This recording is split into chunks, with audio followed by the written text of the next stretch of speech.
ఒకసారి సాయంత్రం ఒకసారి పర్వాలేదన్నారు పెద్దవాళ్ళు.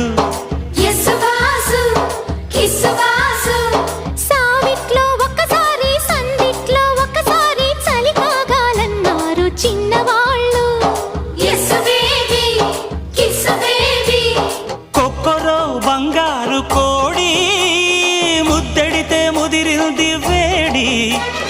పిల్లగో చూశాని నాడి అదిరింది కన్నెమాడి. గుట్టుగా దోపిడి చెయ్యనా గుమ్మడి తాళలేను తీపి రాపిడి. నిన్నేమడగను ఎట్టాడగను ఒకసారి ఒడిలోకి రారమ్మని. నీకే